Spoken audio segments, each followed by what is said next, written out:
Hello दोस्तों, राधे राधे। राधे कृष्णा, लड्डू गोपाल की जय। दोस्तों, मैं आज आप लोगों को एकादशी माता की कहानी सुनाने जा रहे हैं। आप लोग बड़े ही प्रेम से सुने। वैसे इससे पहले आप लोगों को बता दें कि कुछ लोग तो कल थे एकादशी, स्मार्तों की एकादशी थे, और कुछ लोग आज वैष्णव की एकादशी हैं।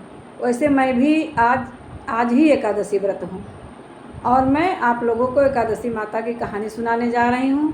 बोलो एकादशी मैया की जय। कुंती पुत्र युधिष्ठिर बोले, हे जनार्दन, अब आप मुझे भादों की कृष्ण पक्ष की एकादशी के बारे में बतलाइए। उस एकादशी का नाम तथा विधि क्या है, सो विस्तार पूर्वक कहिए। श्री कृष्ण भगवान बोले, हे राजऋषि, भादों की कृष्ण पक्ष की एकादशी को अजा कहते हैं।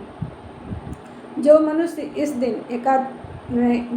इस दिन भगवान की भक्ति पूर्वक पूजा करते हैं तथा व्रत करते हैं, उनके समस्त पाप नष्ट हो जाते हैं और इस लोक और परलोक में सहाय करने वाली इस एकादशी व्रत के समान है। विश्व में दूसरी एकादशी नहीं है। इस एकादशी की कथा इस प्रकार है।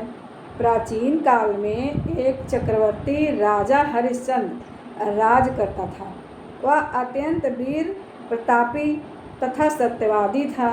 उसने किसी अज्ञान कर्म तथा प्रतिज्ञा से राज्य को त्याग दिया और अपनी स्त्री तथा पुत्र को बेच डाला।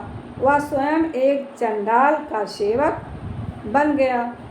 उसने इस चंडाल के यहाँ कफन लेने का काम किया करता था, परंतु उसने इस आपत्ति के काल में भी सत्य को न छोड़ा।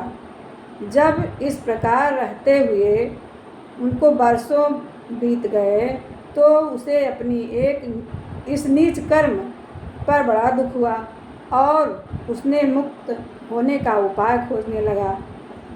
वह उस जगह सदैव इसी चिंता में लगा रहता है कि मैं क्या करूं। एक समय जबकि वह चिंता कर रहा था, गौतम ऋषि आए। राजा ने उन्हें देखकर प्रणाम किया और अपने दुख की कथा सुनाने लगे। महर्षि गौतम राजा के दुख से पूर्ण वाक्यों को सुनकर अत्यंत दुखी हुए और राजा से बोले कि हे राजन, भादों के कृष्ण पक्ष से अजा एकादशी होती है। एकादशी विधि पूर्वक व्रत करो तथा रात्रि को जागर करो, इससे तुम्हारे समस्त पाप नष्ट हो जाएंगे। गौतम ऋषि राजा से इस प्रकार कहकर अंतर्ध्यान हो गए। हे राजन, यह सब अजा एकादशी के व्रत का प्रभाव है। एकादशी के व्रत का प्रभाव था।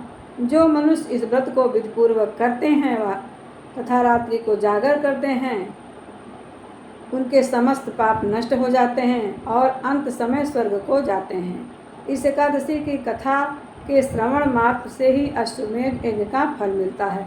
तो बोलिए एकादशी मैया की जय।